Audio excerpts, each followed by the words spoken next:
বরবাদ cinema 100 কোটি টাকা box office collection করতে পারে। তো এটা আমার কথা না, এটা মেগাস্টার শাকিব খানের কথা।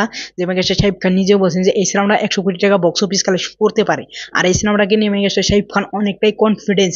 তো কনফিডেন্স হওয়ার কারণে এবার মেগাস্টার শাকিব খান বলছেন যে এই সিনেমাটা 100 কোটি টাকা বক্স অফিস কালেকশন করতে পারে।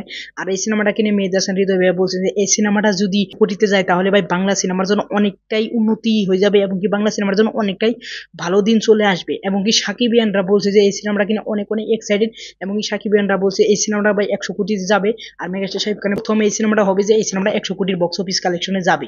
তো ওভারঅল আসলেও কি বরবাদ সিনেমাটা 100 কোটিতে যেতে পারে, শাকিব খানের স্বপ্ন কি পূরণ হবে, সেটা আগে ডিটেইলে আলোচনা করব যে বরবাদ সিনেমাটা কিভাবে 100 কোটিতে যেতে পারে এবং কি না গেলে কিভাবে যাবে না। তো হয়ে গেছে আমি সফর মেগাস্টার শাকিব খান এবং কি মেহেদী হাসান হৃদয়ের সিনেমা আসতে আসছে বরবাদ। এই সিনেমাটা ভাই রোজার রিলিজ হবে, কিন্তু এই সিনেমাটা আর মাত্র আছে 1.5 মাস। তো 1.5 মাস আগে ভাই একটা ফার্স্ট লুক আছে, সেকেন্ড লুক, টিজার, টেলার ভাই কিছু আসে নাই ফার্স্ট লুক বাদ দিয়ে। তো ফার্স্ট লুক দিয়ে আমরা কিভাবে বলতে পারি যে এই সিনেমাটা 100 কোটিতে যাবে? টেলার নাই, টিজার নাই। টেলার টিজার দেখলে ভাই আমরা তো কনফার্ম হইতাম যে এই সিনেমাটা 100 কোটিতে যেতে পারে। তো এখন যদি বলি যে কিভাবে যেতে পারে, তো সেটা first of all megastar Shakib Khan এই সিনেমাটা দেখছেন, পুরো সিনেমাটা দেখছেন। দেখার পরে মেগাস্টার শাকিব খানের মনে হয়েছে যে এই সিনেমাটা আমার ইতিহাসের, আমি যেগুলো সিনেমা করছি, আমার ব্যাকগ্রাউন্ডে যেগুলো সিনেমা আছে সব সিনেমার থেকে এই সিনেমাটা ভাই বেস্ট।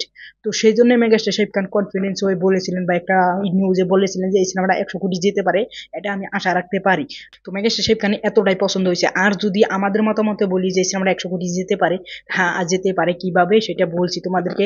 তো প্রিয়তমা সিনেমাটা তোমরা জানো যে 2.5 কোটি টাকা বাজেটের সিনেমা, 43 কোটি টাকা বক্স অফিস কালেকশন করছিল। তারপরে ভাই তুফান সিনেমাটা 5 কোটি টাকার সিনেমাটা ভাই বক্স অফিস ইনকাম করেছিল 56 কোটি টাকা। তো তোমার দিকে 10 কোটি টাকা বক্স অফিস কালেকশন বেশি করছে ভাই তুফানে।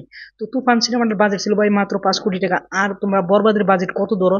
বরবাদের বাজেট ভাই 15 কোটি টাকা। তাহলে ভাই বরবাদ তো এভাবেই ভাই 100 কোটি টাকা পার হয়। তো এখানে ভাই তুফানের সাথে কম্পেয়ার করবো, কারণ তুফানের বক্স অফিস যায় বেশি। আর তুফান 100 কোটিতে যেতে হলে ভাই আরো কমসে কম 45 কোটি টাকা বক্স অফিস ইনকাম করতে লাগতো।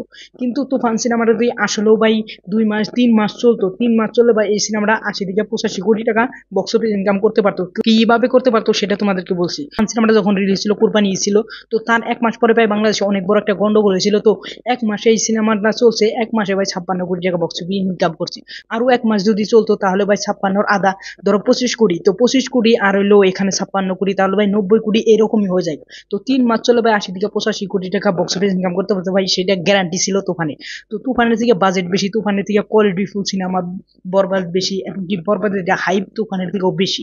তো তাহলে কেন ভাই বরবাদ সিনেমাটা 100 কোটিতে যেতে পারবে না? এইভাবে ভাই বরবাদ সিনেমাটা 100 কোটিতে যেতে পারে। আর যদি বরবাদ সিনেমাটা 100 কোটিতে না যায়, কিভাবে যেতে পারবে না?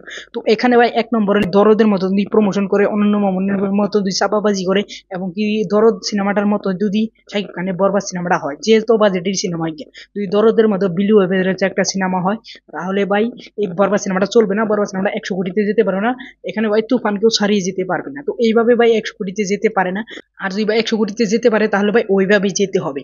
তো ওভারঅল আমি তো অনেকটাই আশা করে আছি যে বরবাদ সিনেমাটা ফার্স্ট হবে মেগাস্টার শাকিব খান যে 100 কোটিতে যাবে।